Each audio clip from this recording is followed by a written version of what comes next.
Hello, everyone. It's Michael Shermer. This is my friendly reminder to sign up for our December 1st through 3rd weekend conference here and event at the Skeptic Society, open house Friday night here at the offices, as well as Sunday afternoon for those of you who can't make it Friday night. Saturday night fundraising dinner for the Skeptic Society. If you support us, it would be great to see you there. But most interestingly, we're doing a couple of podcast live recorded episodes. I'll be in conversation with not only Jared Diamond Sunday morning, but Michael Schellenberger on Saturday. Now, he's an interesting figure, very controversial. I've already gotten some mail from people saying, how could you have this guy? Because he's one of the most interesting people working out there today. He's worked in environmentalism, on nuclear power, on homelessness. He lives in San Francisco area, so he knows that well. Drug addiction, what we can do about it, and especially journalism, independent journalism versus mainstream media, alternative media. You know what we should trust as truth, which is the theme of the conference in journalism. When you read something, should you believe it or not? This is what Michael has been not only studying but also working in. So we'll be having a nice long podcast conversation on Saturday, which is recorded live at the hotel at the Hilton, Santa Barbara Hilton there, in which you will participate. That is to say, he and I will talk for a little while, and then when it's time, we'll go to you, and you can ask questions. You can even dialogue with him. I mean, it's going to be one of those kind of interesting podcast episodes, which we'll then post on my show afterwards. All right, so check it out. Go to skeptic.com and just click on the banner for the conference, and I hope to see you there. Thanks for your support.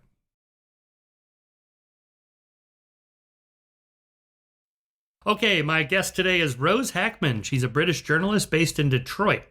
Her work on gender, race, labor, policing, housing, and the environment, published in The Guardian, has brought international attention to overlooked American policy issues, historically entrenched injustices, and complicated social mores. Emotional Labor, here it is her first book. It's subtitled The Invisible Work Shaping Our Lives and How to Claim Our Power. Rose, congratulations on your first book. That must feel good. Thank you, Michael. Yes, it does. Thank you so much. So what's your story? How did you come to this particular subject, which I knew nothing about? I'm the perfect host for you because I knew nothing about this subject. And I'm an okay boomer, white male that has no clue what the heck you're talking about. So I had to read your book to learn about this. Well, thank you for reading it. So I was actually a journalist back in 2015 in New York, working for The Guardian as a features writer. And my editor at the time, who is a very kick-ass woman called Jessica Reed, who's French actually, came up to me very excited and said, I've got this amazing story for you, Rose, right up your alley, which is emotional labor as the next feminist frontier. And Michael, I am not going to lie, I was somewhat underwhelmed by the topic. I thought it sounded a bit silly. And I'd, fought very hard to cover very serious inequality type topics. And over the next few months, that was the summer of 2015, I went about talking to sociologists. Sociologists actually came up with the term, as well as women and workers across a variety of industries and backgrounds. And by the time I wrote that article that was published, I think in November 2015, I was a bit of a convert. I did think it was feminism's next frontier. And that's what really got me going on the topic. I got a book deal a couple of years later. It took me quite a while to research and write the book, in part because I do think it's very serious and it's often misunderstood as kind of a petty little concern of privileged white women. That's funny. Right. And so what's your personal story of your background in education, and how'd you end up in Detroit? So I am British, as you can probably hear. I grew up in Belgium, actually, speaking French. I came to this country in my very early 20s, 13, 14 years ago now. I was getting married to an American man I met and fell in love with in Rome, followed him to the US. It was a very quick divorce and a formative experience as a young feminist. I went to grad school in New York at Columbia University. I studied human rights.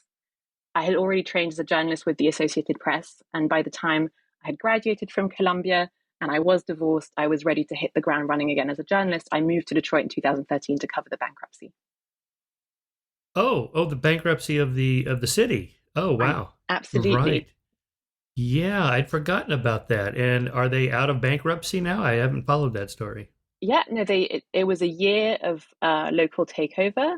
Um, to me at the time, it was a fascinating story, the social economic inequality in the US.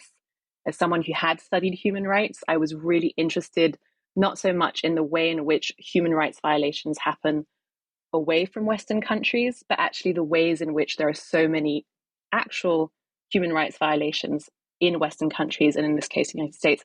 And Detroit, with all its history of racial segregation, of deep socioeconomic inequality, seemed like a really good place to go and start covering that. Huh. Yeah, if I recall, this was the decline of the automobile industry from there moving on to other places triggered some of that.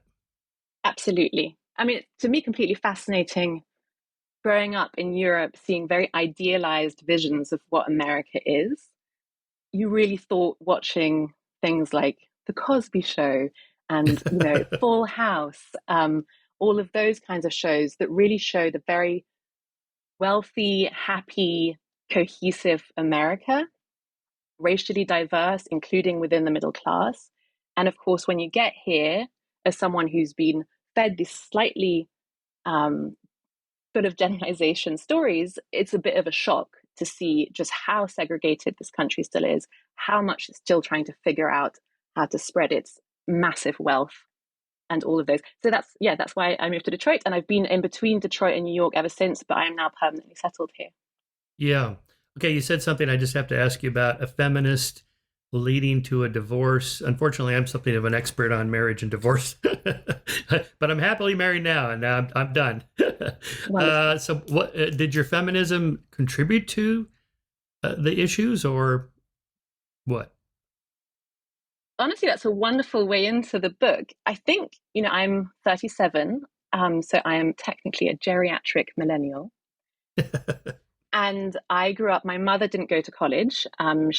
She grew up in a relatively conservative British family that didn't think really women should be educated at a university level. So my sisters and I, we are the first generation of college educated women in my family. And I grew up going to school and being surrounded by people who assured me that women's rights were now a done deal and that basically the world was my oyster.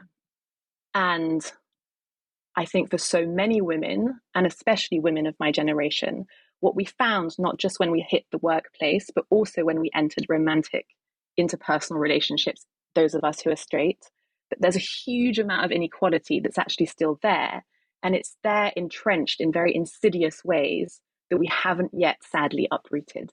So, back to my personal story, I think I was, a young, romantic, um, woman who wanted to believe that romantic love was going to bring me everything that all the novels I'd spent my whole childhood reading, assured me it was going to bring. And there was a whole bunch of expectations in that marriage very, very quickly that I should fold myself into a lot of different knots in order to accommodate the needs and wishes and experiences of my husband, who was a bit older than me. And I think that contributed too. And very quickly, once we were married, it was clear that this was a terrible match. And I think the right thing to do very quickly was to just get divorced as quickly as possible, honestly, because trying to make it work when the differences were so clear and the differences in expectations were so clear, I think would have been irresponsible. So we didn't have any children and we both moved on. So that was great. Yeah. All right. So let's use examples you might provide from your personal life as examples of emotional labor. Did he expect you to do certain things that you didn't want to do or weren't expecting to be expected of you, or what? I, I mean, absolutely. So, emotional labor, as you very kindly know, having listened to the book from my understanding, is the editing work of emotions that a person will do on themselves in order to have an effect on the emotions of someone else. It's a form of work that was coined by sociologist Ali Hochschild And she really talked about it in terms of the way in which this form of work had overtaken so many millions and millions of jobs in the US economy, especially in the service sector. She used flight attendants as a very perfect example, but you can think of a server coming to you in a restaurant and a bar, asking you what you want to have, but also asking you, how you're doing and how you're feeling, and trying to create an experience, an emotional experience for you. You will tip that person, that server, according to how good at emotional labor they were. And so to go back to my private sphere, 40 years ago, when Arlie Hochschild coined this term, emotional labor, specifically in professional spheres, she equated it to something she called emotion work, which was the equivalent work that was expected of women, feminized work expected of women in private dynamics. And sociologists have continued to talk about this same form of work as emotion work versus emotional labor, whether it's in paid or unpaid settings. But in popular renderings, we now just talk about emotional labor. So what does an emotional labor unequal expectation look like in a very straight heteronormative dynamic? It effectively is, the easiest way to think about it is, woman as therapist, as, someone who is a smiling, sweet, altruistic person, woman as people pleaser, someone who's going to be expected to take care of everyone else's well-being, ahead, above of her own well-being, who's going to be expected to put her time and effort and skills to work for the experiences, the emotional experiences of other people. That is a form of work that is essential. It's not just about child rearing, it's about forging and reforging familial ties, community ties. It's how we all survive as a society. But what's happened is we've offloaded that expectation of that form of work really predominantly onto women and minorities in this economy, but women in private spheres are expected to do it, and are expected to do it ad nauseum without ever complaining and with very little in return. So how did that play out in my own relationship? In my very early 20s, I will happily tell you that it was very clear from the get-go, once we were married, that I was expected to adapt to whatever. It was a hierarchy. It's an expression of a hierarchy so often. So a woman is expected still to adapt to the needs, to the emotions, to the experiences of a man. It could be something as simple as a man making a decision about a job he's going to take, not checking in with his wife, which is what happened to me, and it was going to actually affect the location in the country where we were going to live. That might not sound like emotional labor, but when you're centering your experience as a person and expecting the other person to adapt to that experience, actually it is also emotional labor. So what I went into there is the idea not just of emotional labor in terms of a form of work that is tied to care and family and community connection. It's also a form of work that, as it currently stands, is about rigid hierarchies. Interesting. Okay, so yeah, that sounds like a pretty big thing. Like, honey, I got a new job and we're moving to a new city. I hope you like it. As opposed to, I'm thinking about doing this. What do you think? Is that what you mean? Exactly. Got a new job. This is what we're doing. Now I'm expecting you to do all of the support shadow work to facilitate, this Hmm. next move. And this is clearly how this relationship is going to, unfold. And I think a lot of my astonishment was tied to my age, because I think if you talk to older women, you know, which is what I'm doing, what I did for this book, I talk to women across backgrounds, demographics, ages. A lot of women will have experienced that firsthand and will therefore be prepared for that kind of gross separation of whose experience should be prioritized and whose shouldn't. Right. I thought by the 70s and the development of the second wave of feminism, women your age would have inculcated all that. We just don't do that. We're not going to put up with that. And men should be should be getting this message by now, that these are the kinds of things you have to adjust yourself to your spouse and whatever. How come that didn't happen? Is this just so ingrained that it's so subtle and unconscious you just don't see it?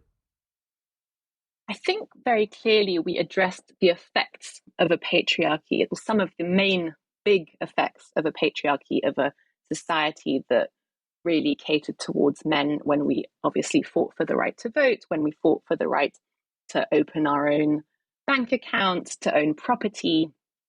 But what we didn't do is we didn't go to the root of how the society has been set up. And the society has been set up along very rigid gender lines that insist that we should play very rigid gender roles. And one of the big things that's really important to point out when we talk about emotional labor, which is something that many feminists and academics talk about, the name that comes to mind is Paula England, who's a sociologist, is that we had a revolution in terms of women having access to opportunities and rights, but we didn't have a mirror revolution in terms of valuing feminized traits and attributes. And that's not to say that these traits and attributes and skills are inherently feminine. It's to say that we refused to say, oh, wait a minute, we should start valuing things like care work and emotional labor and domestic labor and all of these forms of work that we used to just pile onto women. We didn't do that. We just told women, okay, if you want to get ahead, you can go into male dominated industries and then you might be able to make a really good living and, rise up in that way. All right, I'm just going to read how you defined it here in the book. Emotional labor: identifying or anticipating other people's emotions, adapting yours in consequence, and then managing to positively affect other people's emotions. I mean, isn't that just normal human social being a nice person? I mean, don't be a dick, just be polite and smile. And what are we talking about here that's different than that? I mean, yes, I think this book in a different circumstance could have just been called "Don't Be a Dick," and that's a wonderful. I think that's a wonderful, rule to follow. But I think, very starkly, what we see is people are still dicks, sadly, and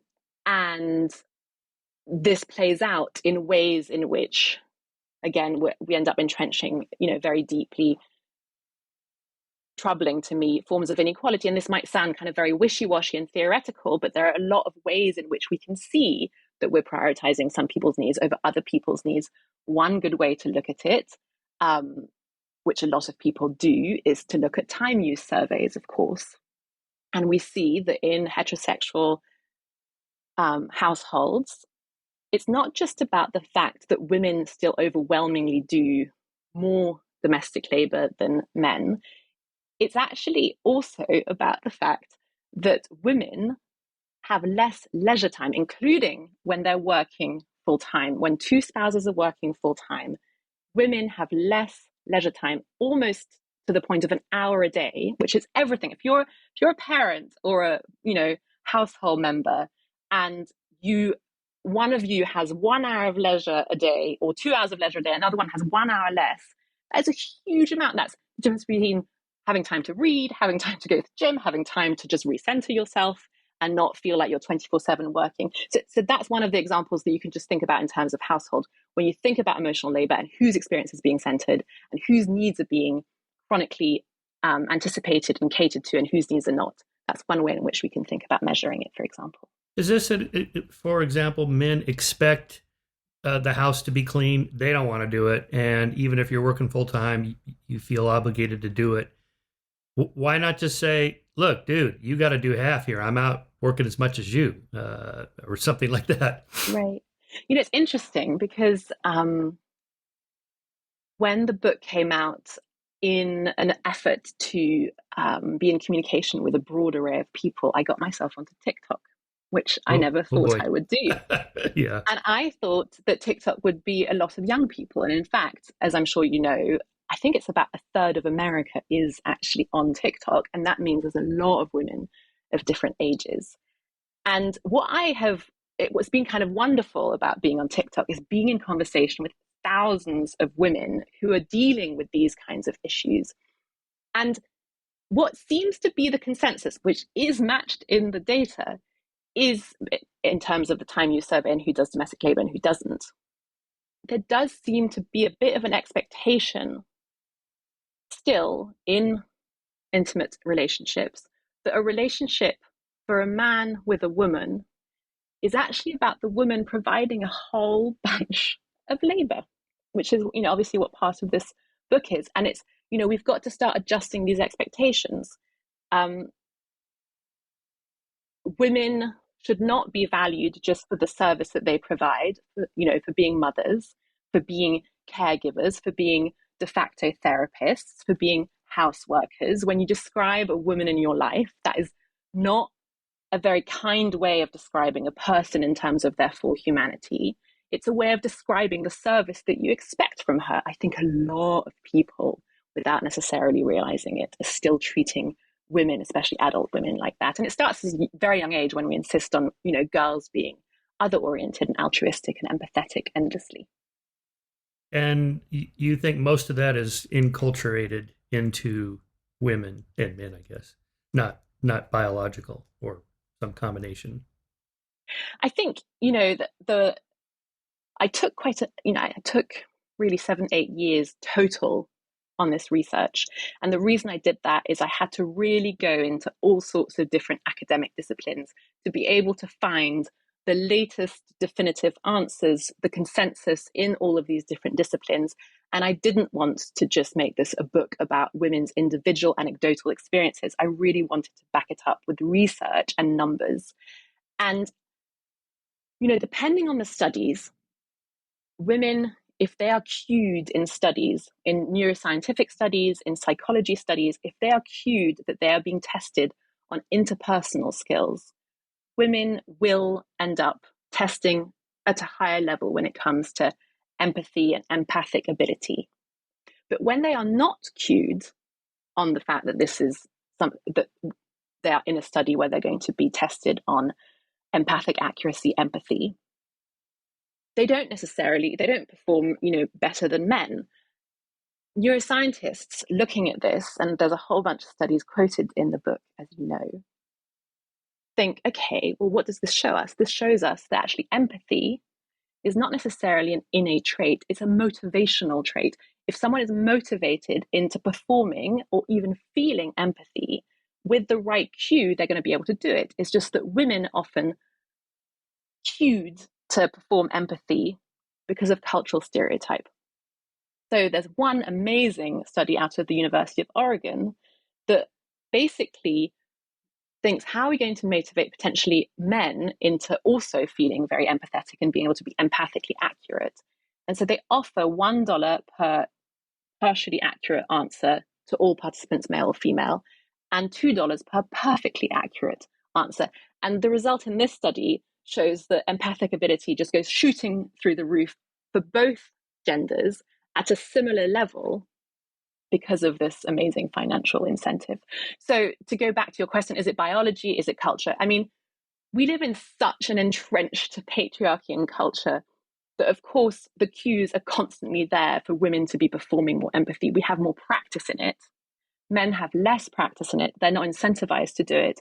But as humans, what psychologists are just emphatically clear about is that we are all relational. We all rely on connection, on love, on care in action in order to survive. And we all need emotional labor. It's just that we've decided in this really extreme way to cast women as the ones responsible for emotions.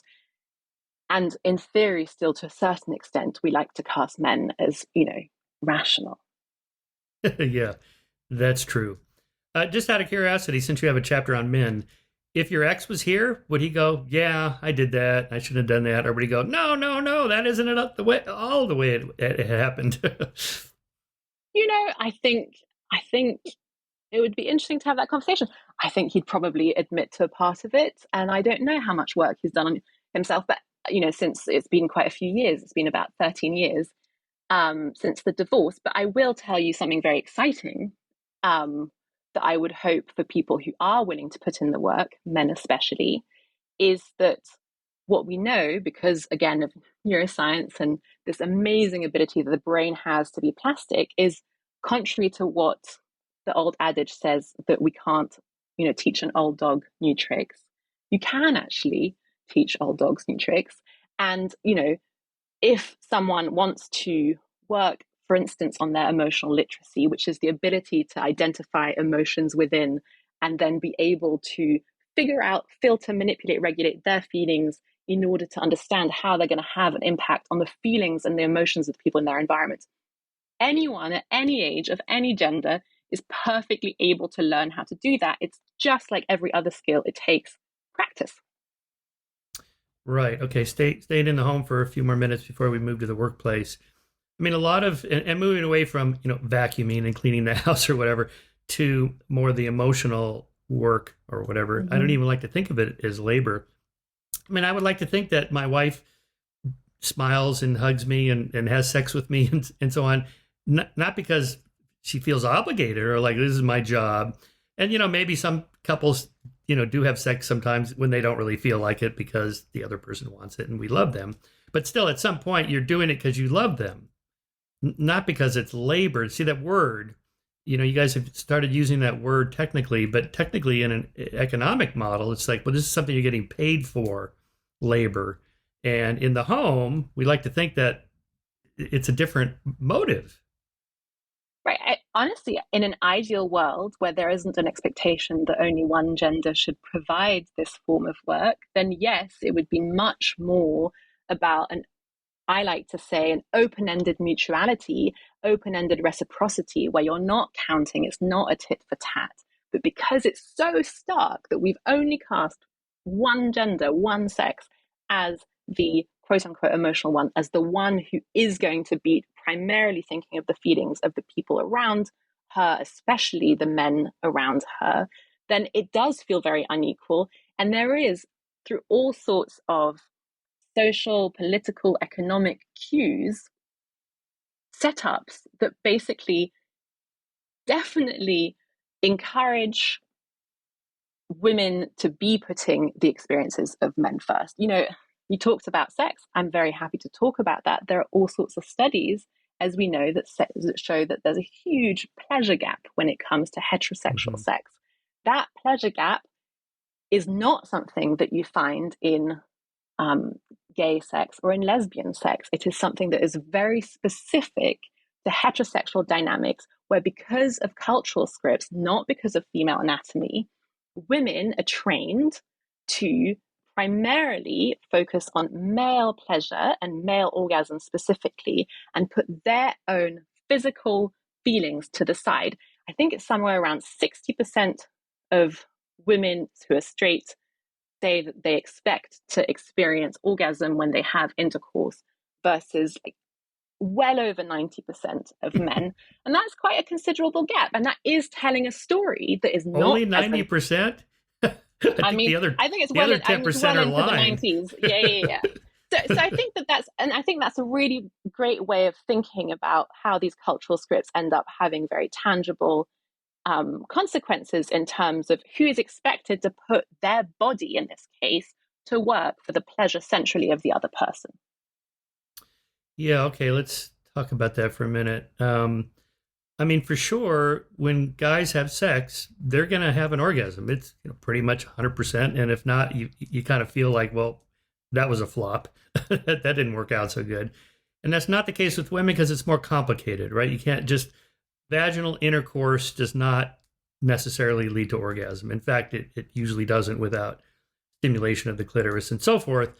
And I have to tell you, as a boomer, no one explains this to you. Maybe they do now in sex education or whatever. I mean, it wasn't until some female lovers explained it to me, like, dude, this is what you got to do. I'm like, oh, okay. How come no one told me this? Right. And maybe it's an uncomfortable subject for parents to talk to kids. Sure. Maybe it's not appropriate for public schools where I went to, to sit you down and go, okay, here's how the equipment works and here's what you got to do. And maybe you just stumble along. Now I guess kids can just get it from watching pornography. But even there, half the pornography is just fake, fake, fake, fake. And so, I don't know. It seems like there's a lack of information also at work there. Hugely. I mean, I think that, again, it goes back to the point originally at the top of our conversation about the fact that, we've gained in rights and we've gained in access to spaces and potential employment opportunities. But a lot of the foundational cultural scripts just haven't shifted that much at all. A lot of, porn is male-centered, male-geared porn. You talked about sex. We still think of sex and intercourse in terms of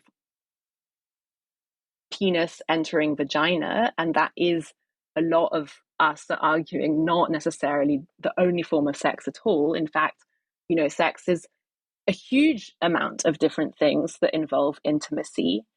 There's a lot of different ways in which we can think about it. As long as we're still thinking about penis enters vagina, yes, we are still thinking about men and their orgasm, which gets us back to that huge pleasure inequality.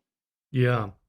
Yeah, I had David Buss on the podcast. He wrote a book on why men behave badly, or when men behave badly, I think. So he cites all the massive differences between men and women on sexual preferences, how many partners they like, risk aversion, and so on. I mean, they're almost comical, these huge data sets they get from these dating sites. Like, how many dates would you need to go on before you'd be intimate with this person you swiped right on, or left, or whichever one it is.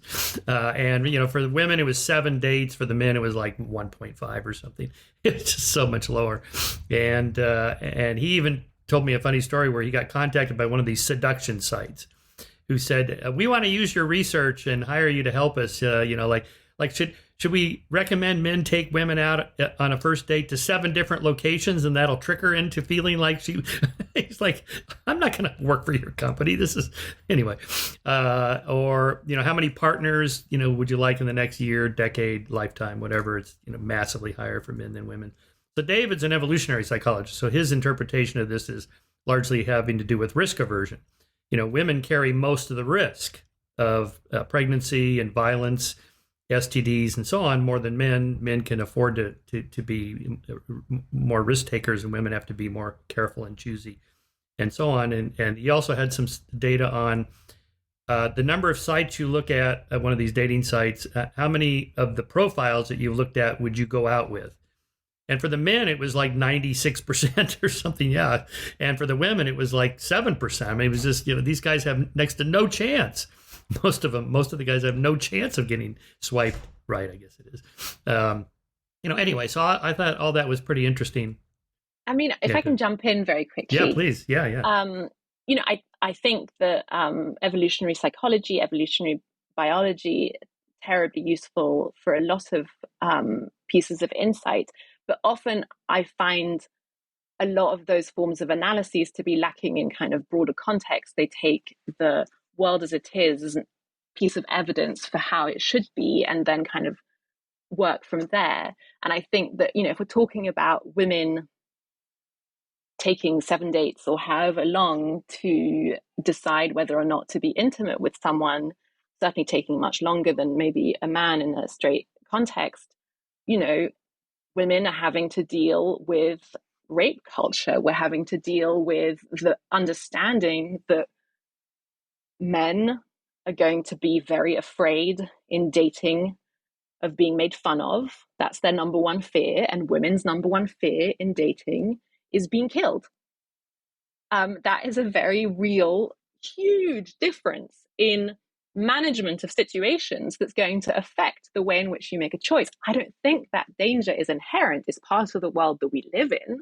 And as a consequence, many of us women, including women who have university degrees and work full time in, settings where they are economically independent, we're still having to be very discerning because we have to deal with a drastically different lot of consequences potentially than men do. So that's one way of thinking about it. It's not about I'm inherently like this because I might get pregnant, although obviously that is part of it in a woman's case. But I think there's just far more context than just simple evolutionary theory. Well, certainly, of course, there's a strong cultural component to it. I mean, the number one predictor of violence is maleness. I mean, if you want to know who's most likely to commit, not just against women, against anybody, the prisons are just filled with mostly men. I mean, death row is like 99% male. So there's just distinct differences there. So women, you're just not on average as big as men and strong and so on. They can do more damage. And I'm so glad you brought that up, because I think a lot of the foundation, the backbone of my book is not saying, oh, isn't this awful? We're doing this emotional labor and it's not being recognized and we do too much of it and we need to stop doing it. It's actually saying we're doing a huge amount of it. Guess what? Men are perfectly able to do it too. In fact, they should, because men who are good at emotional literacy, who are good at building social relationships, are far less likely to be violent, are far less likely to die deaths of desperation, to be lonely, to then end up in all of these circumstances that so many of us in the press are now paying attention to. But again, as long as we're not talking about the feminized traits that they're being cut off from at a very, very young age as boys, when they're told they're not allowed to cry, when they're told that having complex feelings is just not acceptable and they need to man up, we're going to end up with very socially isolated, illiterate, emotionally illiterate men. Yeah. Well, hopefully they're being raised now differently than they were in past generations. So much of what you write about sounds so 1950s. It's harder to see it in 2023, although you make a case that it's clearly still there. Tell Yeah. that to the hundreds of thousands of women screaming on the internet in my comment section. But yeah, I mean, I agree. This is something that feels very retro, and it's at the same time still very clearly there for a lot of us. And I'm thrilled to be having these conversations, and hopefully the conversations get louder and louder, because I do think very clearly this is something of concern to a huge amount of women. Yeah. Okay, let's shift to the workplace where this happens, I think maybe a little more overtly. Part of the problem I have is that most of the two industries I work in, academia and publishing, it's mostly, strong careerist women. They're all over the place. I don't see any problems at all. Half the deans and department chairs and so they're women. And the professors, they make as much money as the men and so on. And in publishing, most of the editors and executives, so on, at all the publishing houses I've worked at, they're women.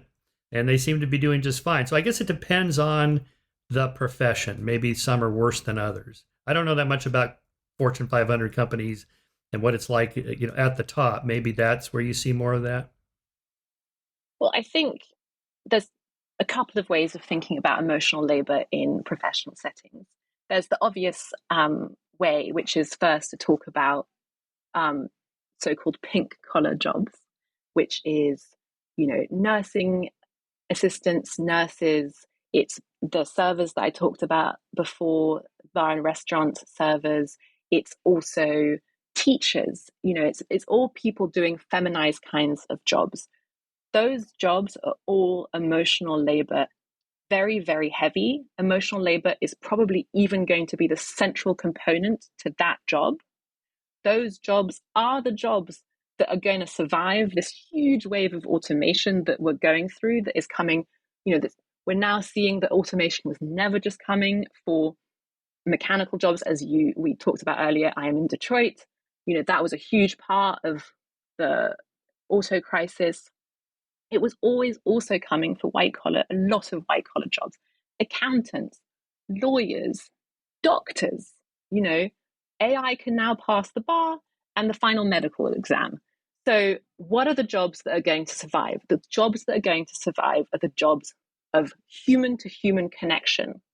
And those are the jobs that at this point are overwhelmingly feminine, overwhelmingly emotional labor. So, there is a key part of what I argue for in the book is not just for emotional labor to be something that we understand in private interpersonal dynamics, but also something that we understand as crucial in the workplace, and that we can finally not just learn to see alongside physical labor, intellectual labor, and creative labor, but actually give it its fair worth. It is just as time consuming to do emotional labor as it is time consuming to do physical labor or intellectual labor. And I would argue it's potentially more essential. So now, if you want to talk about white collar industries, what you see, and this is actually, I think, part of why a lot of women started wanting to have these conversations online, starting about 10 years ago, about emotional labor in the workplace specifically.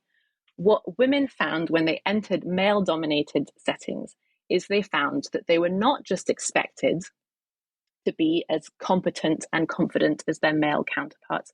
they were also expected to be other oriented, to be soothing, to be pleasant to be around, to do support work, to do shadow work, to show up in a way that felt feminine. They were also expected, let's say I interviewed, for example, a civil rights lawyer who was in a very male dominated environment, and she would have to make sure to be very friendly with everyone in the office, otherwise she would receive backlash. That is an added layer of emotional labor that is expected of women in corporate settings that is not expected of men.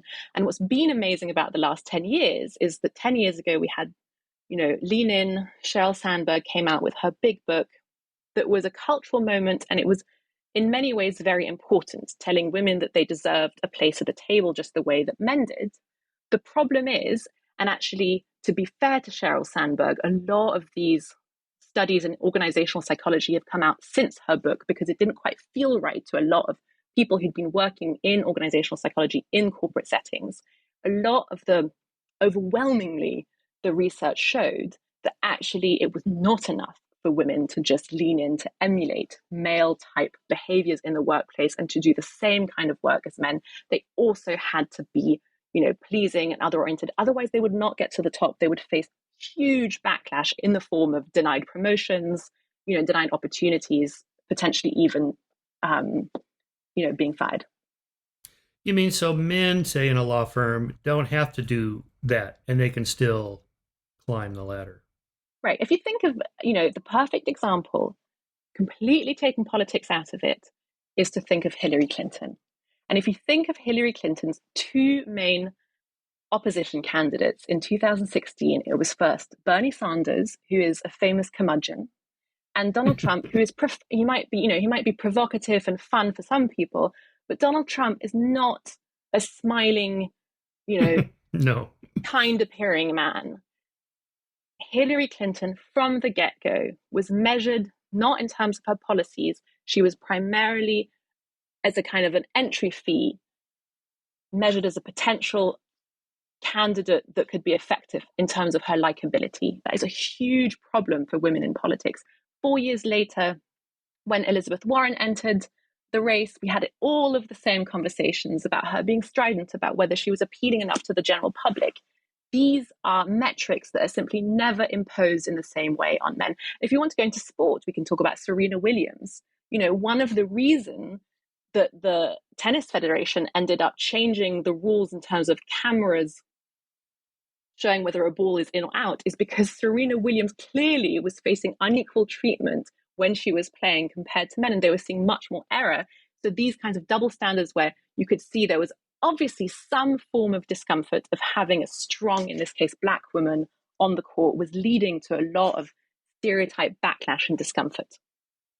Oh, interesting. I follow tennis a lot now, but I didn't know that about Serena. I thought the cameras came online just because they finally had the technology to do it. I think it's both, but definitely I can probably put up the article. It definitely, I think officials definitely said that this was part of what incentivized them to introduce that. Because she's a badass and everybody She loves her. is. Yes. But you're saying that was not the case when she was first breaking into the circuit? I think, there's that famous interaction with the referee at the US Grand Slam, the name is suddenly escaping me, where she is penalized in a way that very clearly, that potentially it was against Naomi Osaka, and it was, I think, in the finals. Right. And she was penalized by the ref in a way that she's just simply, that very clearly you could see in other circumstances with men who were also expressing, let's say, anger and who were maybe throwing their racket, who were definitely not penalized in the same way. You see these double standards of how much tolerance we have for a woman expressing emotions that are not just placating you, that are not just other oriented. We see a lot of backlash when a woman is not basically perpetually smiling and performing non-threatening, demure, chirpy emotional labor. So I wonder then, in the case of John McEnroe, he just went too far in the other direction because he got a lot of backlash for being just a total asshole.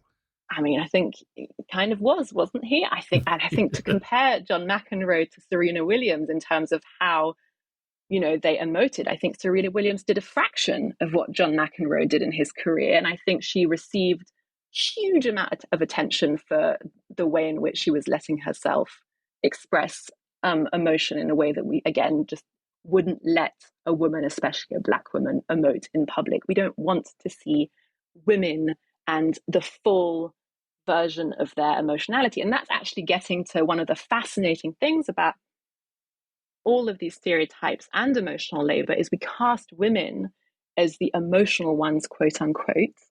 But actually, when we are taught to be good at emotions as young girls and then becoming women, we're actually taught to regulate our emotions. We're taught to be very good at emotion regulation and modulation. And actually, one of the things that happens for men that is a huge pity, I think, is when boys are not taught to regulate, modulate their emotions and to be emotionally fully literate, they then go on to not be able to contain their tempers, not be able to contain emotional outbursts. Men are much more likely to have emotional outbursts than women are as a result. And we know from the neuroscience that we all perceive the world not through rational thought immediately, but through our five senses that then translate into something psychologists, neuroscientists call affect, which is base, good, bad, hot, cold, safe, unsafe. And then that transforms into emotions with the cultural context, and then it transforms into rational thought. So someone who's very good at processing and regulating and modulating their emotions as they're interacting with the world is actually going to be more rational, not less. Yeah, in McEnroe's time, Bjorn Borg was famously kind of steely-eyed and cold, but he wasn't like that as a teenager. He threw his rackets and broke things, and I think it was his father said, if you keep doing that, we're going to stop your career right now. And so he just got control of himself. Growth. Yeah, growth. Yeah, right. And maybe Jimmy Connors was sort of in between. He was pretty emotive, and apparently quite the unpleasant person to be around in the middle of a tournament, because he was pretty angry and competitive and so on. Okay, back to Hillary. What about, as a counterexample, Margaret Thatcher? Hugely popular. Is it because she acted more like a man? I mean, that's probably more your time than mine. I was a toddler in the 80s, but yeah, I think that she would be. I think that there's probably a straight line between Margaret Thatcher and part of the lean-in movement. The idea that the simple solution was acting like a man, and in Margaret Thatcher's case, which is not at all the lean-in spirit, Margaret Thatcher obviously notoriously was someone who got in through the door and slammed it shut behind her. She was not someone who was interested in helping fellow women or minoritized groups get into the halls of power. In fact, she quite liked being the only one. So, that I grew up speaking French. There is an expression in French that's l'exception qui prouve la règle, which is the exception that proves the rule. I think that was an era when, you would let someone in, but that didn't mean much at all. I think that what Lenin thought it was trying to do is kind of broaden it out, but I don't think we can do that unless we really have an honest conversation about all of these double standards and what's actually going on. Right. Okay, let me introduce a topic that I thought of when reading your book. This is Alan Fiske's 4 relational models. So let me just kind of review it here for just 2 minutes and then get your thoughts on this, about how emotional labor plays out in these different 4 kinds of relationships. There's communal sharing, authority ranking, equality matching, and market pricing. So communal sharing is like relatives, couples, marriage partners, families, friends, in which you kind of freely share resources within the group. You don't keep specific tabs and so on. Authority ranking is like employer, employee, teacher, student, parent, child. And that comes from that kind of, we're a hierarchical social primate species where we do have dominance and status, age, size, strength, wealth, precedence, and so on, plays a role in some of our relationships. Equality matching, this is like friends splitting gas, informal exchanges, maybe some parts of marriage. And then market pricing is, fairly new, of just putting a price on exchange of labor. And so this is just from a lecture I give on this. You kind of see these play out when there's violations of the models. Like if a restaurant diner decides, well, I'm not going to pay, I'll just invite the owner over to my house for dinner. He'd be like, what? No, you have to pay, right? Or the dinner guest that you have over offers to, pay you for the dinner. Or I use Woody Allen's funny line about how he holds up his wrist and shows a watch and he says, on his deathbed, my grandfather sold me this watch. And or organ sales. It feels, sharing an organ with somebody out of empathy or love or just just wanting to be a good person, putting a price on it seems to shift it to something else, right? Or public versus private roads. In modern society, most of us feel like, well, roads should be public, or sex between an employer and employee, or sex between a teacher and a student, particularly between a parent and a child. These are why these things are so taboo.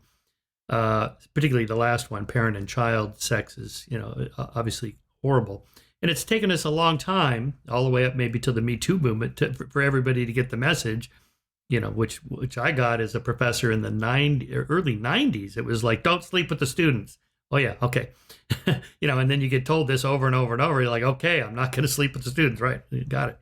Employer, employee, maybe there's still some of that going on, but there's all these training programs that show not to do that.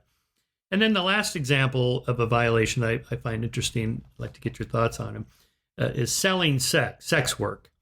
Again, I think this is controversial in the same way that selling organs. It just seems like you shouldn't sell something that normally goes into that communal sharing or one of the other relationships. It doesn't feel like sex should be a market priced relationship. It should be equality matching or communal sharing. Anyway, so I got to thinking, how does emotional labor kind of fall out into those different areas? I think that's a wonderful framing, and I'd love to bounce off of that.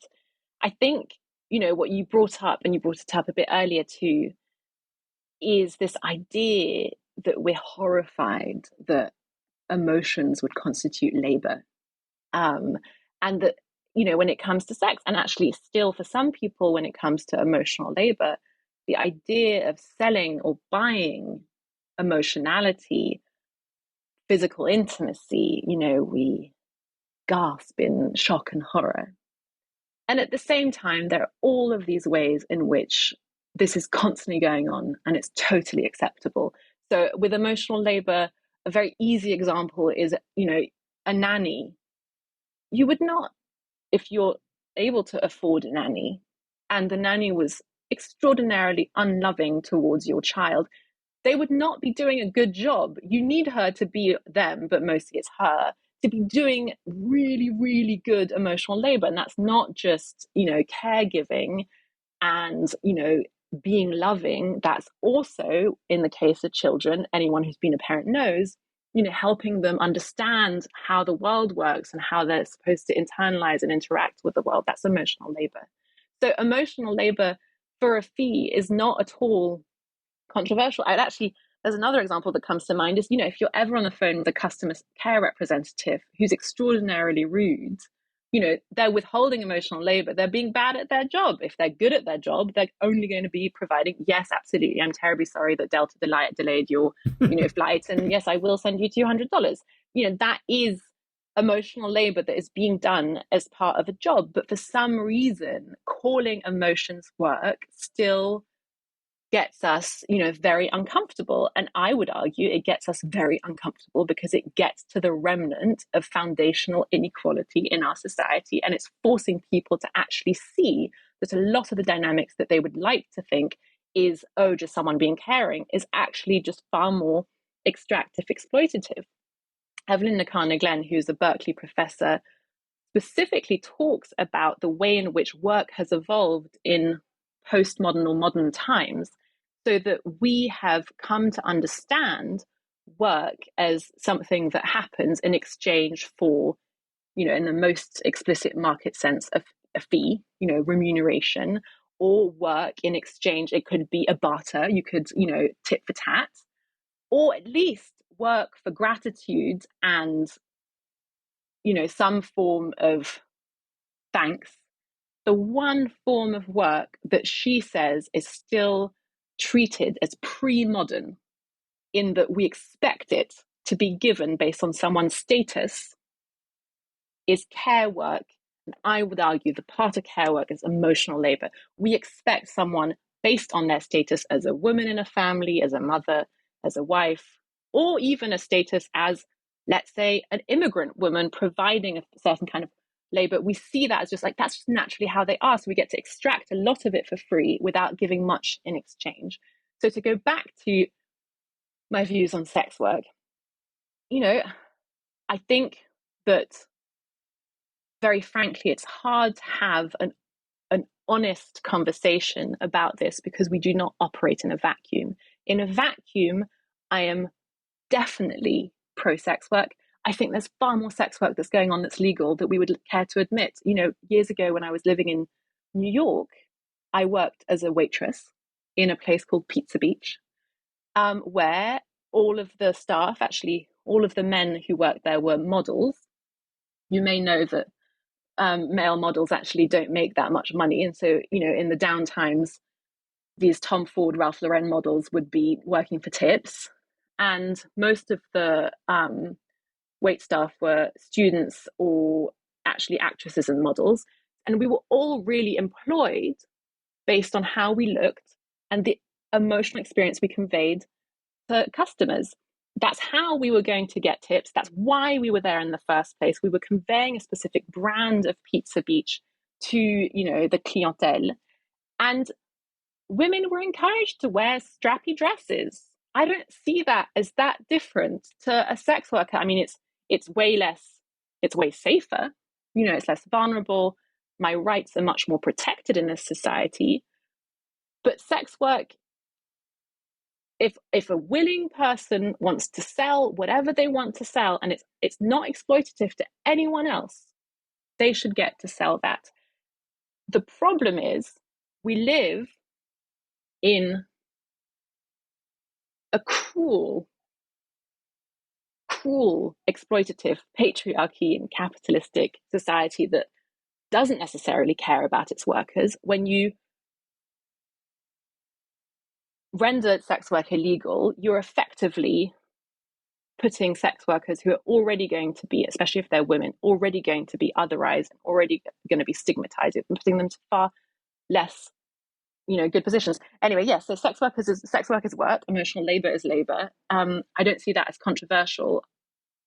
I think what a lot of us are fighting for is for this kind of work to be recognized and for this kind of stigma to disappear.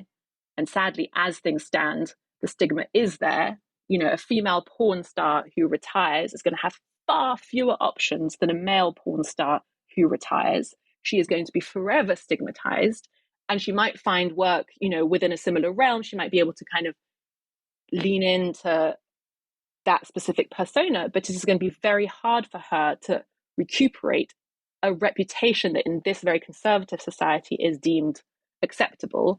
A male porn star retired is honestly going to be celebrated. He's going to be fist pumped. He's going to be high fived. It's, so that's the, world we live in. And it is full of sex work. And to not say it's full of sex work, I think is hypocritical, the same way that to say it's not full of emotional labor is hypocritical to me. Huh, interesting. So the waitress who shows more flesh and gets bigger tips is in a way emotional labor and using her sexuality or her body to make more money.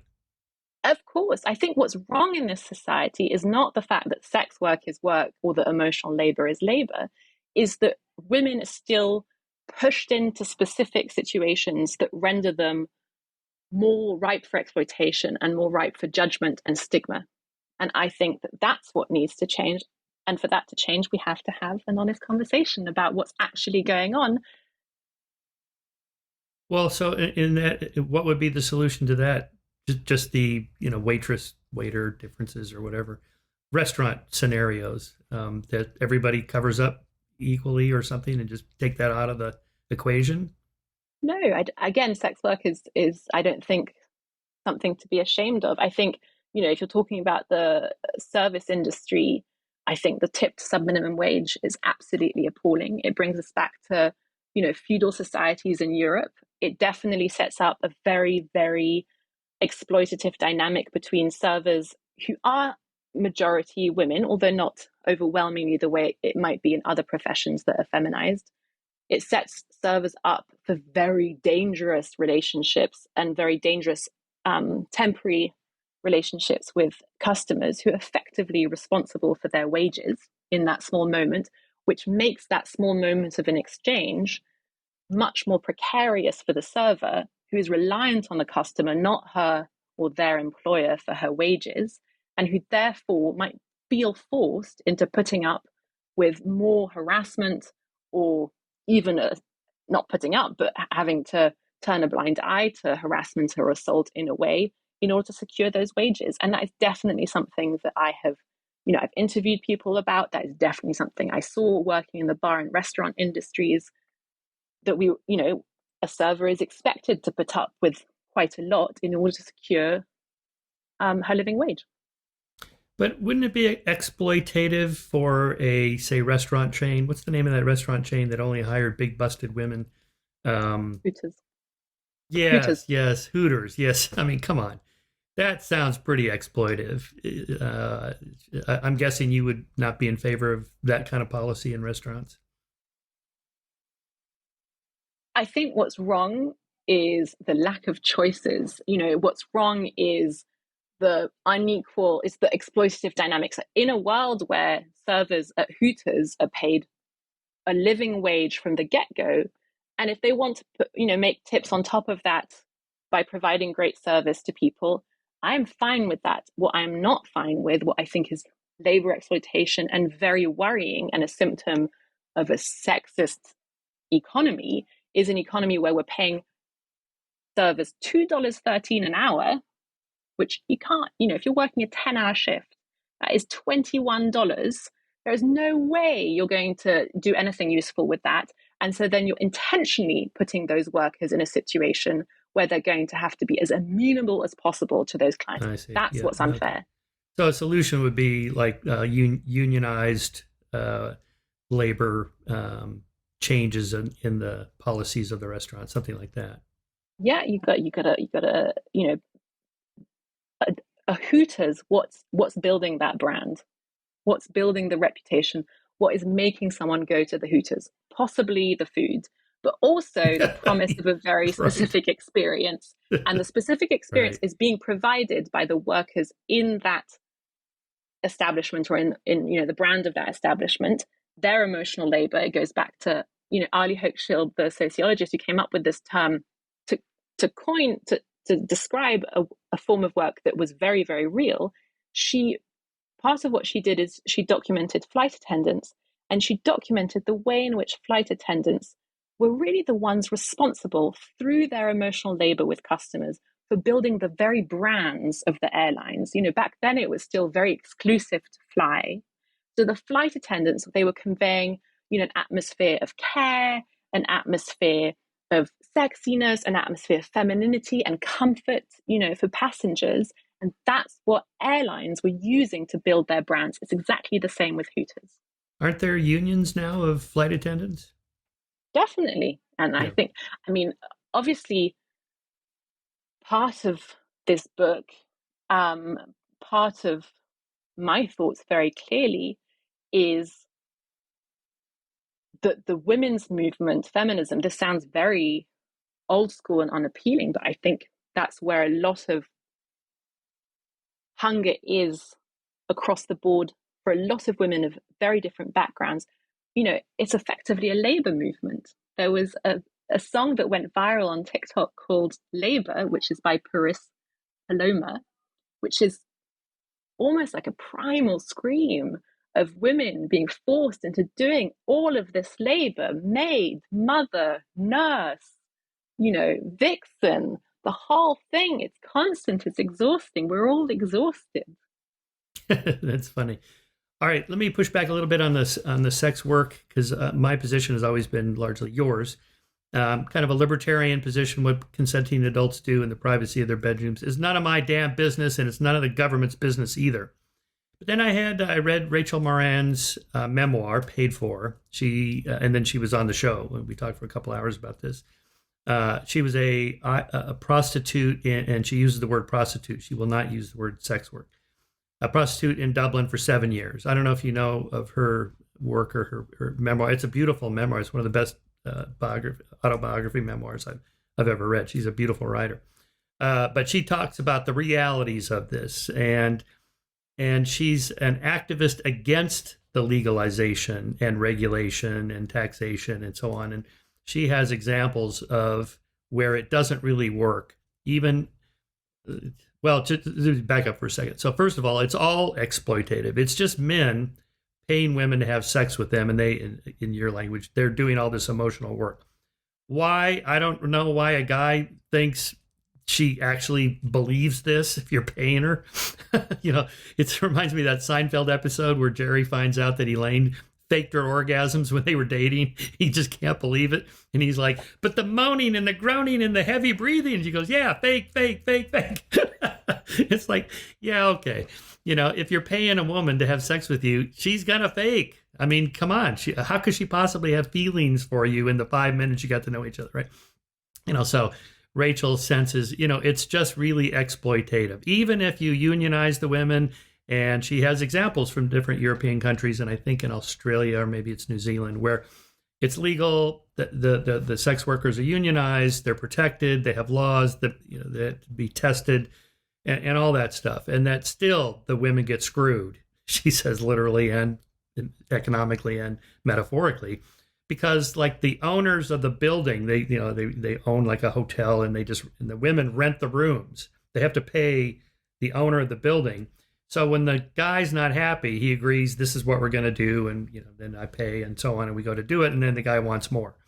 And she says, no, we didn't agree to that. I agreed to do this, and this is what you paid for. Then the guy complains to the owner of the building, who then sides with him because that's where the money's coming from. And so she has lots of examples of this where the women are still exploited. And so it kind of got me rethinking, there are some things the government does have to regulate because people do get screwed. I mean, child labor laws are there for a reason. Companies will exploit children if they could, and the government has to say, you're not doing that anymore. And if you do, we're going to shut you down. Sometimes you just have to do that. And I've been conflicted about this with sex work / prostitution, because again, I feel like it's none of my business. But, and then the counter to that, one last story is I don't know if you know this woman, Aella, Aella. At one point, she was the highest earner on OnlyFans, making like $100,000 a month. Now, she's working out of her private, whatever, house, condo, something. No one knows where she is, so she can't be stalked or whatever. And she's just on camera doing whatever she's doing for these guys that pay $5, take this off, play with this sex toy, masturbate, whatever. And she's just making big money. So her feeling is, to somebody like Rachel Moran, mind your own business. I'm doing just fine, thank you. I'm putting myself through college. When am I ever going to make $100,000 a month? What's my options? I go to McDonald's, flip burgers. Screw you. And I'm like, yeah, okay, I get that. Anyway, your thoughts on all that? Right. I mean, I think you're getting to part of my caveats and hesitation earlier, which is that sadly we're not operating in a vacuum. If this was a world where everyone was treated as full human beings chronically, and we didn't have all of these artificial hierarchies, it would be very easy to just understand and accept sex work, say it should be legalized, and that's not going to lead to anything negative. We don't. I still think that the preferable route is for sex work to be considered work, which it is, and for sex work to be legalized, because I think it does the opposite, put sex workers into very precarious positions. And at the same time, what you're describing, Rachel Moran, is that she's still operating in a world that doesn't fully respect women, that still, dehumanizes women, that's made a sport out of dehumanizing women, but far beyond the, intimacy of a sex work exchange. It dehumanizes women across the board. It's very basic, but, women are full human beings. I like to say from an emotional labor perspective, but this is general, we're not facilitators of men's experiences. We're full human beings. We should be treated as that. We should also expand the way in which we see women as full human beings so that we can expand the types of jobs that they can go into. I think it's totally fine for a woman to be on OnlyFans, and especially within the safety of her own home, be doing this kind of work. And I also want women to have the options to do whatever they want. And if that's not OnlyFans, that should be okay too. We push women into these very narrow roles. You know, we haven't really graduated from the Mary Magdalene versus Virgin Mary paradox. We're still very much thinking of women as virgins or whores. And that's Nice. stifling and very limiting. Right. I was going to read that passage from your chapter on discipline and obedience. While men are limited from childhood in the range of emotion they are expected to have the capacity of feeling, they are paradoxically given more space to be unfiltered in public. Women, treated like emotional thermostats, whether they like it or not only must constantly manage their own feelings, but they are also held responsible for the feelings of others. When women are told to smile by a stranger on the street, they are, I've seen that happen. Smile, doll. It's like, oh, come on, dude, really? They are being reminded of this through harassment. When women going about their business are accused of having a resting bitch face, I've never heard that expression, but okay, they are being reminded of their expected constant enthusiastic performance for the benefit of the world. A man not smiling while going about a task is never told he has a resting dick face. That's really funny. I guess that's true.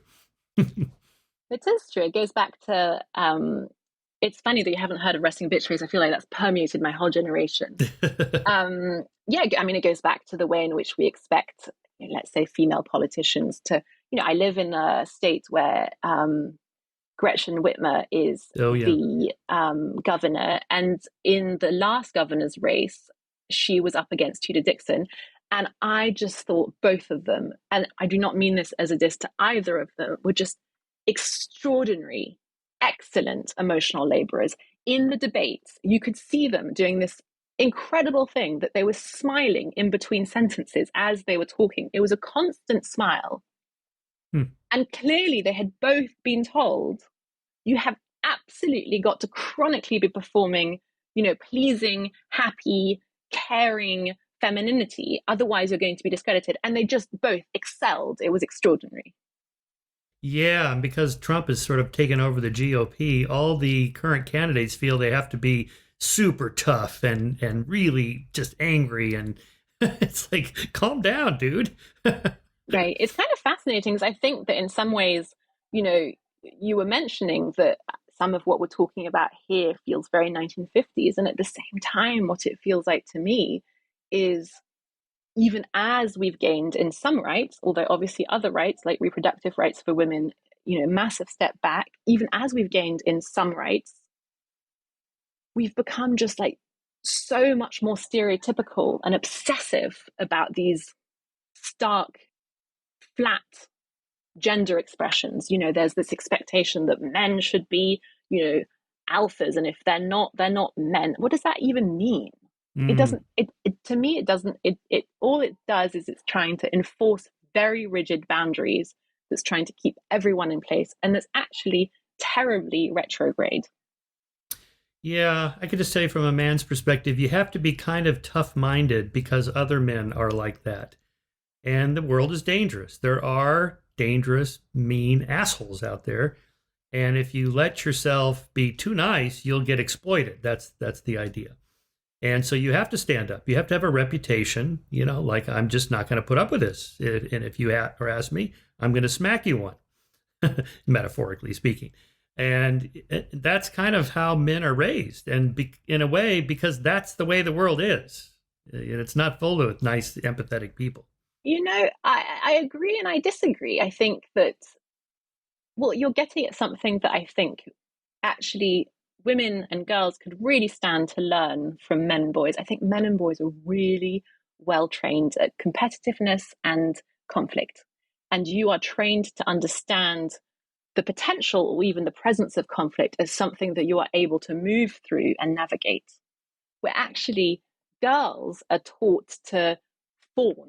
They're taught to, again, become, do the emotional labor of assuaging, of calming someone down, when actually it's a very good skill set to be able to understand that conflict is often needed to, evolve, to solve a problem, that there's going to be the possibility of someone, for example, who doesn't agree with you, or who has a different stance, or who's going to want to do something different.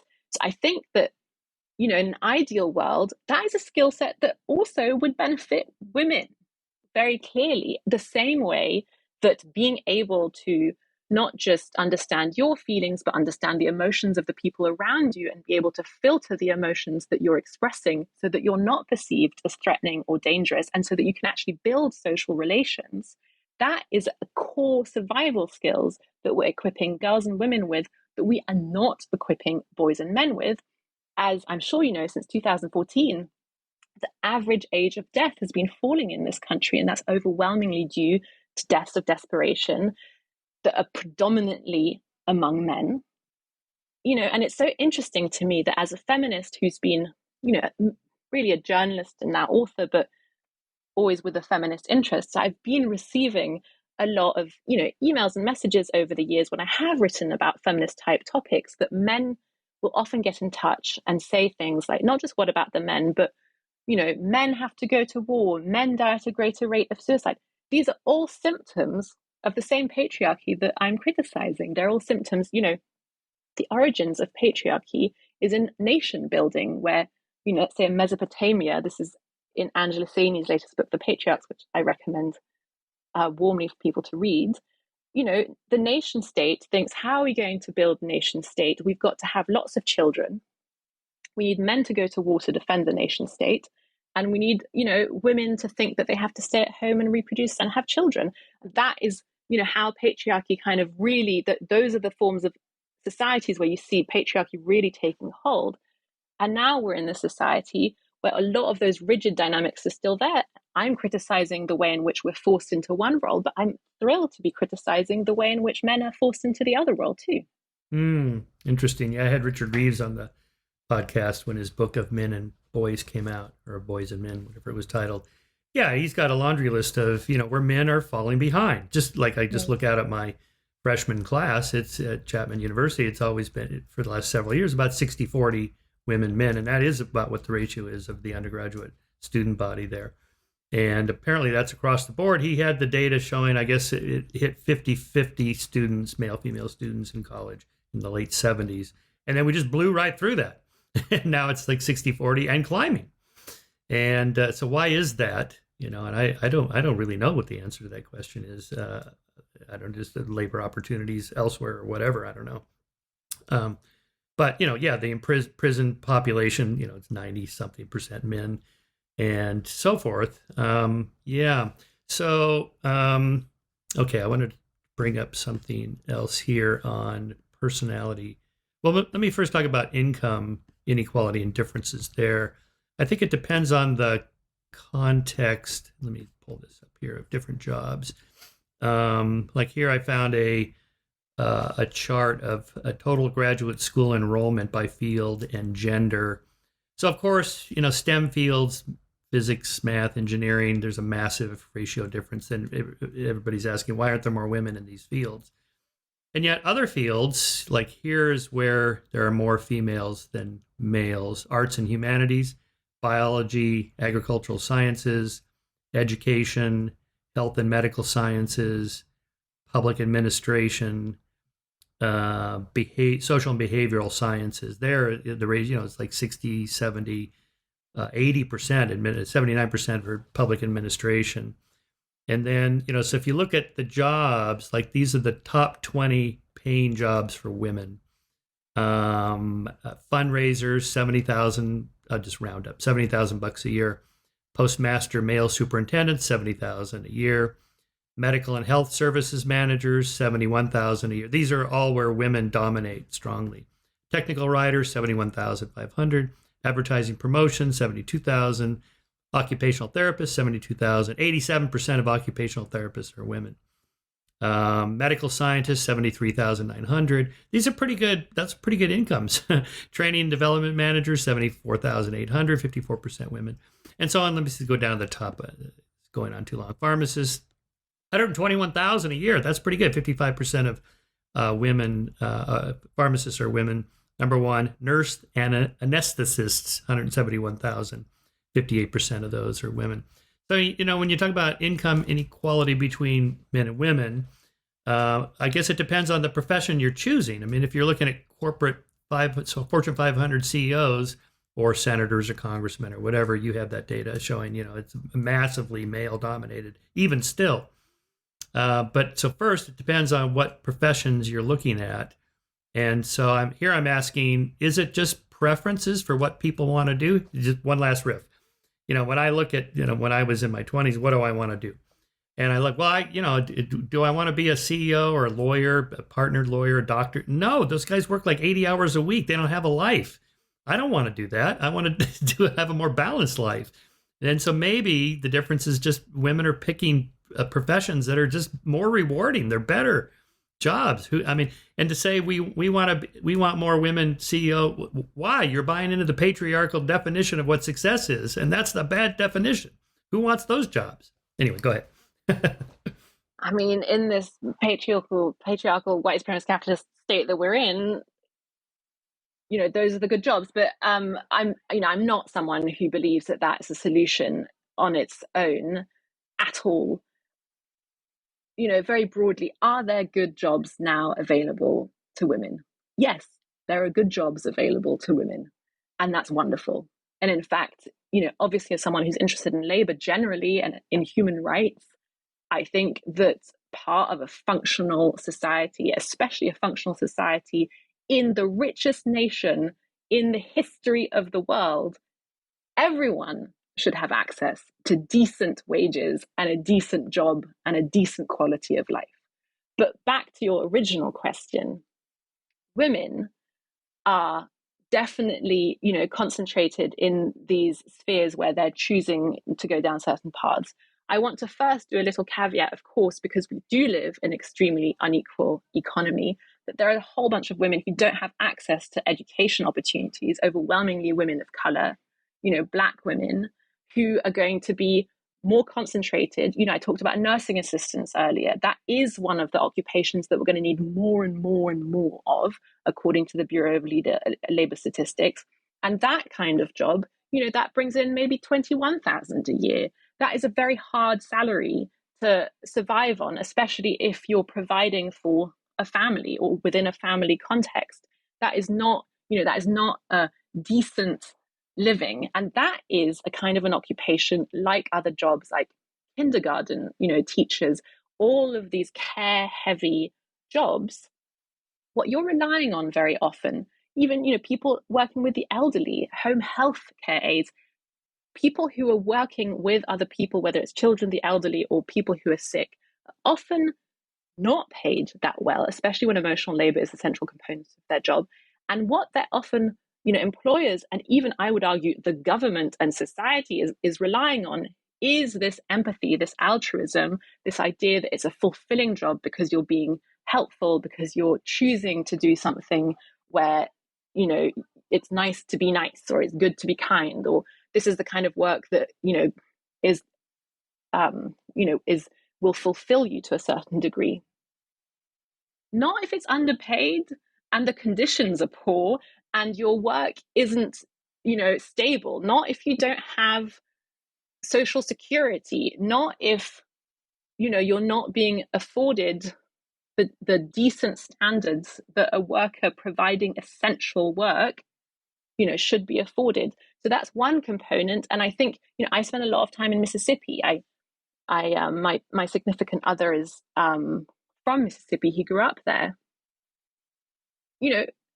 Mississippi, if you talk to a woman in rural Mississippi about, working in a home, let's say working in a retirement home, which is what I did actually, that is a job that is fulfilling. That is a job that's very hard to maintain rent, a car, to figure out where what you can afford to give your child, what you can afford to buy them in terms of school equipment, etc. But then to go to the broader, maybe more middle class professions. I think there's, I guess, three ways of thinking about pay inequality. There is the typical, let's say, you're a banker and you're rising to the top, and this is also a true story. You're not expected in a lot of corporate settings to really talk about salary, to disclose your salary. And maybe you're a CFO of a fund and you've risen up and you realize that your male counterpart over there across the hall, is making X amount more. Those kinds of differences have diminished. We do know still that discrimination happens, but they have diminished. That's positive.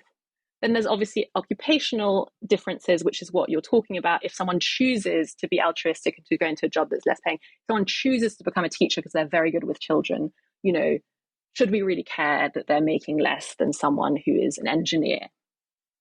I would argue, yes, we do have to actually reevaluate the way in which we're compensating those jobs, especially as we, live in a society that's thinking about the future of work and a lot of these engineering and kind of prestigious jobs disappearing. But then what we really get into is the parental gap. And this is where it's so important, I believe, to talk about emotional labor and to understand that these forms of inequalities are insidious, not just to our workplaces, but also to our private settings. And it's not just a small detail that they're insidious to our private settings. They have very real life consequences.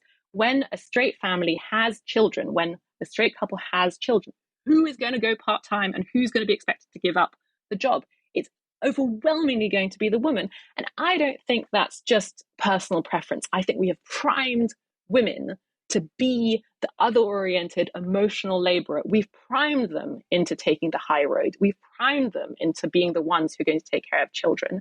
We've primed them to say, don't worry, darling, I will do it. That has drastic consequences on their future opportunities, on their future careers, on their future incomes. Divorce is at quite a high rate at this point, as a lot of pundits like to remind us. If a woman gets, a divorce and has basically gone part-time for 20 years, her economic ability, her economic opportunities are going to be drastically, vastly diminished. That is why emotional labor inequality, including in private, is something we should be paying attention to, and it has huge consequences. Well, one reason for like the state of California, where I'm in here, has no fault divorce laws, and the formulas they use for if you're married 10 years or longer, you add up the two incomes and then do a percentage of what the person made to determine spousal support for life, and separate from child support. Because it isn't fair for, as I understand the argument from the 1950s and so on, the guy works full-time for all those decades and then runs off with the secretary or whatever, and the wife's been raising the kids and she's screwed economically. So that's why that came about. That seems fair. I totally get that, because in a way that's trying to put a price on the emotional labor that wives put in then. And I think it's very interesting that conservative, the Republican Party across a number of states, and certainly, a lot of loud public commenters, are trying to go after no-fault divorce. I think, a lot of us are quite worried about that. That's definitely slowly been, I think, Texas Republican Party, that was part of one of their briefs a couple of years ago. It's going to be very interesting to see how this goes. And this is why I think we need to be having these conversations, because they're not retrograde. They're actually very much, the forefront of a lot of these issues. Yeah, I wasn't aware that the Republicans are pushing for to end no-fault divorce. Interesting. I guess their argument would be that marriage is a conservative value and it's good for society that people are married, so you should stay married. Something like that. I suppose so. And of course, my pushback would be, if 1 in 4 women are being beaten up by their husband, they need to have a decent way to potentially exit the marriage. Well, of course, yes. What are the three A's? Adultery, alcoholism, and abuse are legitimate reasons for divorce. Yeah. Okay, so one okay, one pushback against that on the income career choice differences that you hear from evolutionary psychologists is that women prefer, starting at a very young age, prefer people, and guys prefer things. On average, boys are more likely to want to play with physical toys like trucks and planes and things like that. Things. And therefore, they ultimately migrate toward thing-like jobs that end up paying more, and women migrate toward people-like jobs, which pay less. Even in the medical profession, here's the example you always read. So why aren't medical doctors paid the same? Women medical doctors make less than men medical doctors. Well, more men are more likely to go into plastic surgery. Women are more likely to go into pediatrics, and those pay different. The plastic surgeons make way more money than the pediatric. That's where the income. So it's not discrimination so much as choice of professions that pay different. That's the argument.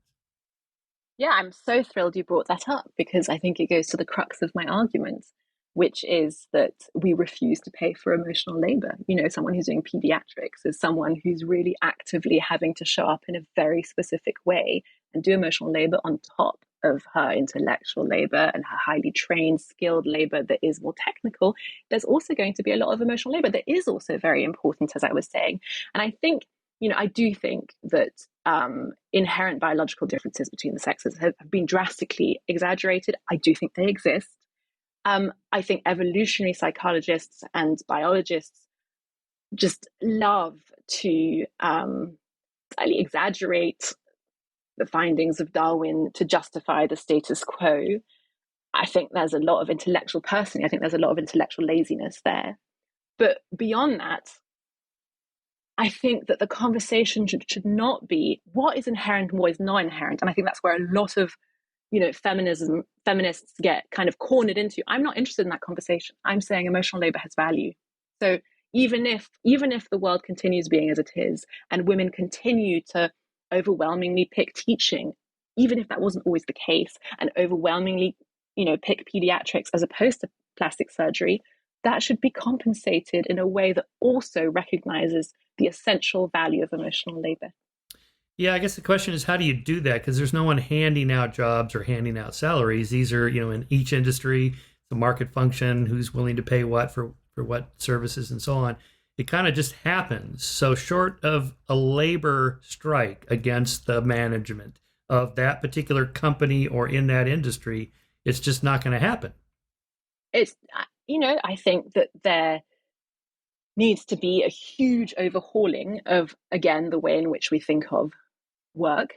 And I think it is completely extraordinary to me that we value intellectual labor, value physical labor, value creative labor. We don't value emotional labor.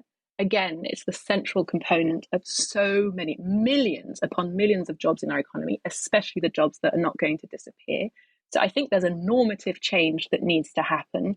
That normative change needs to reflect the fundamental, very clear and common sense value of emotional labor. Right. So I had Andrew Yang on the show, who I know, and I'm intrigued by his UBI, Universal Basic Income.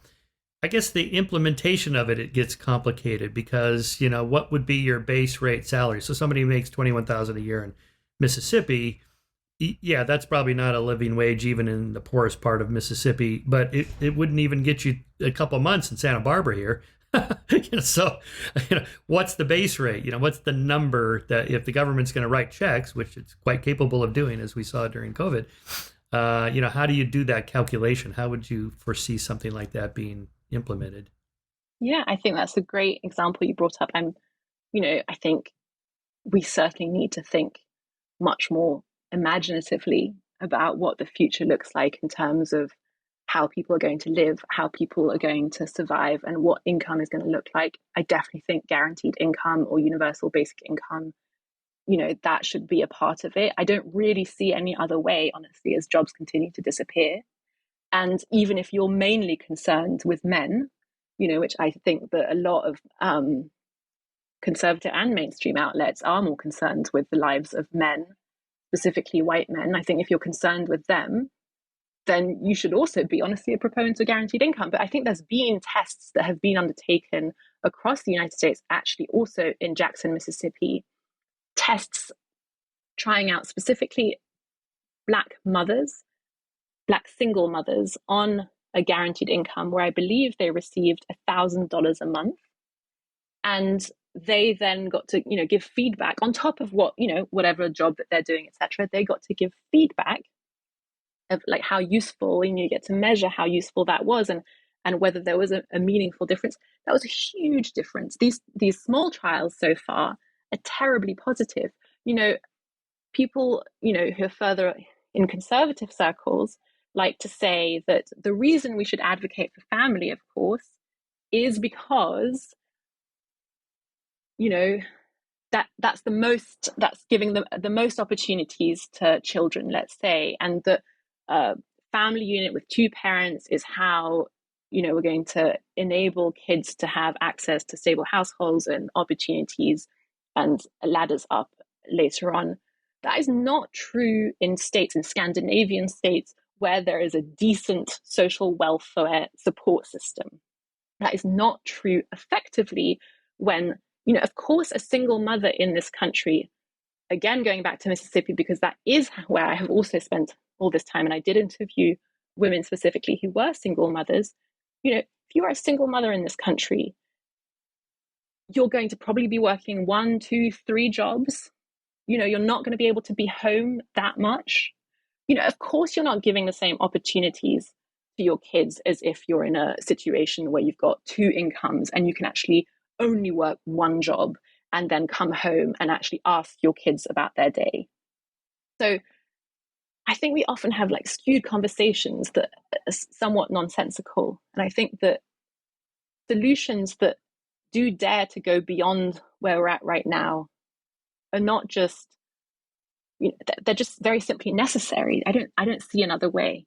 Yeah. Well, I'll channel the conservative answer to that. Say Glenn Lowry, Shelby Steele, John McWhorter, and so on. That Larry Elder, he's running for president.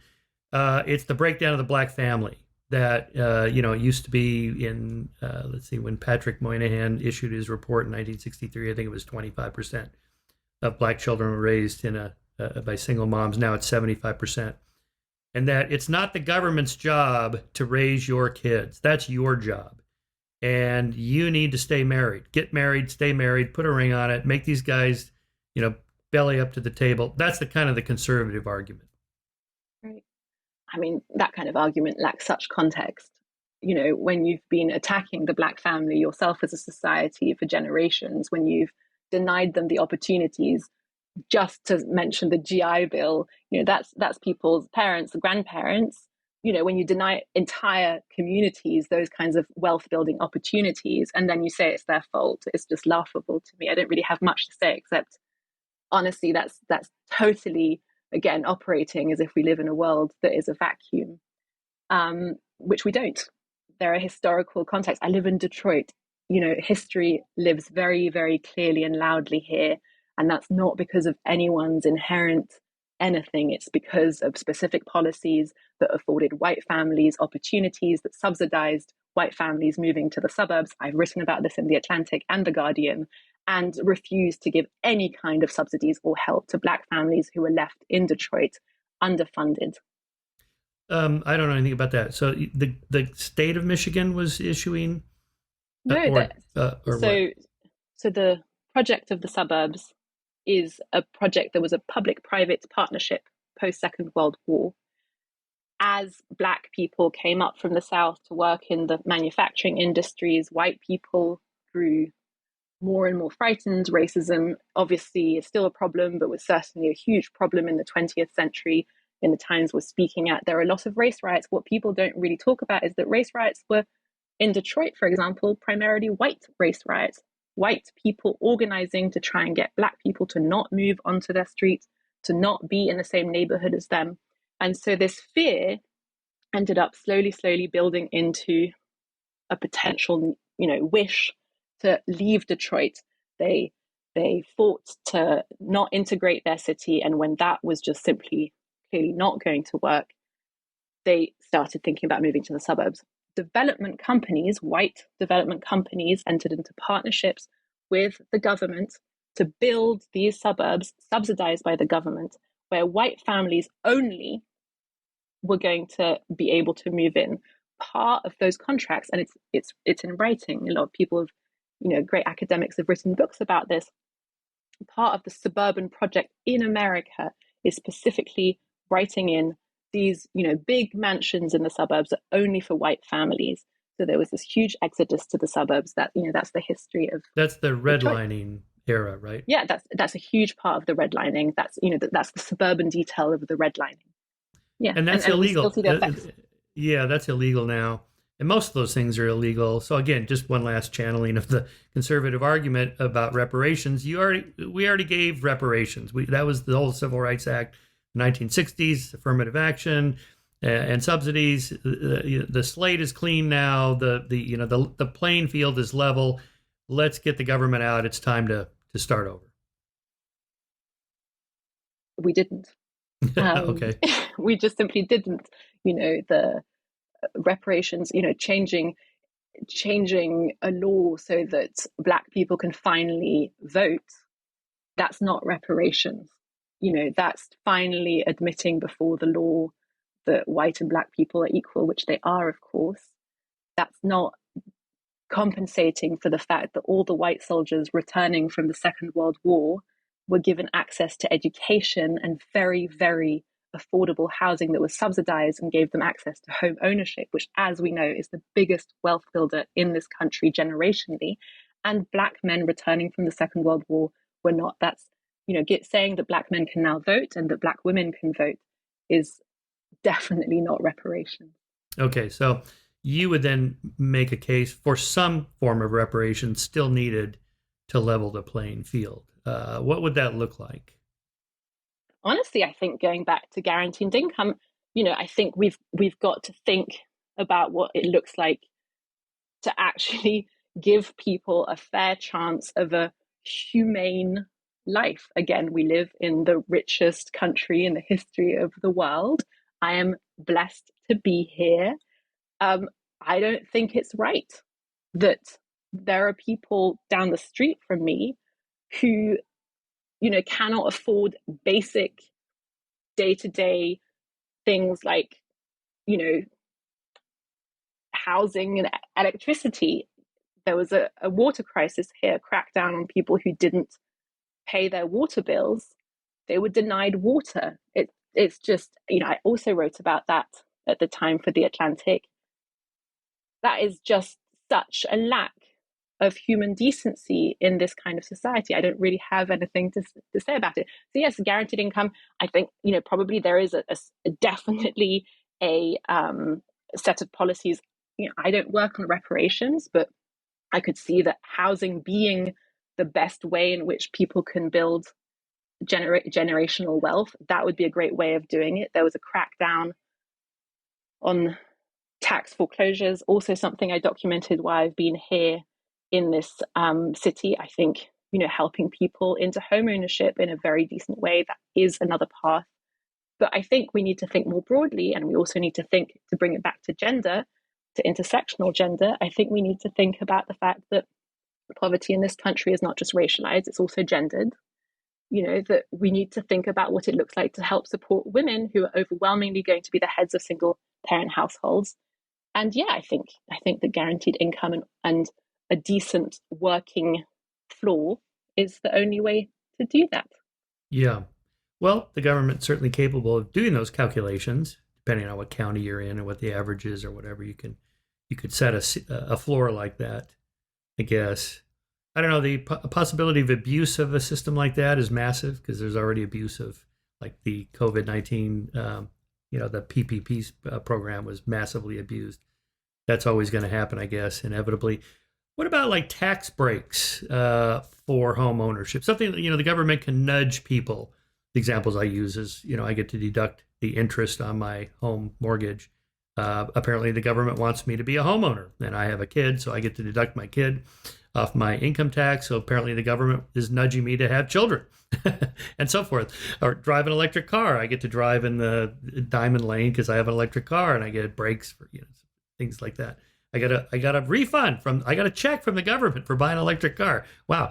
So it seems like there's a lot the government could do along those lines. For sure. I think a government that doesn't seek to punish but actually seeks to uplift, absolutely. You know, because I live in Detroit, it's hard not to think about the context here. I think there are ways in which I have certainly seen people locally.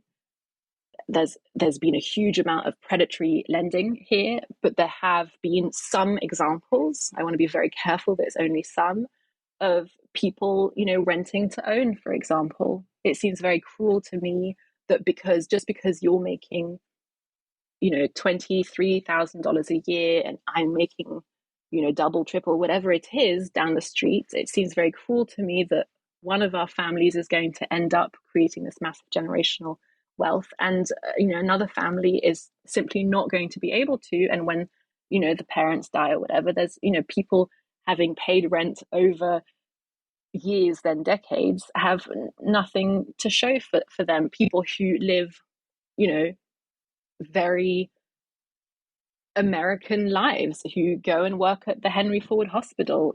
It doesn't make any sense to me. I think there's a huge amount of policies that could be done to actually, give people access, give people a leg up. I think, a lot of people have heard about baby bonds. This is not my area of expertise, but I think what we're talking about is having gone from, I'm acutely aware that I live in a city where the idea of the modern day labor movement was created.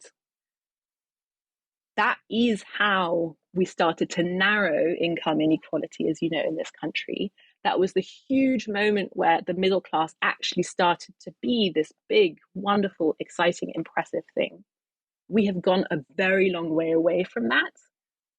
Inequality, income inequality, wealth inequality is just so starkly different.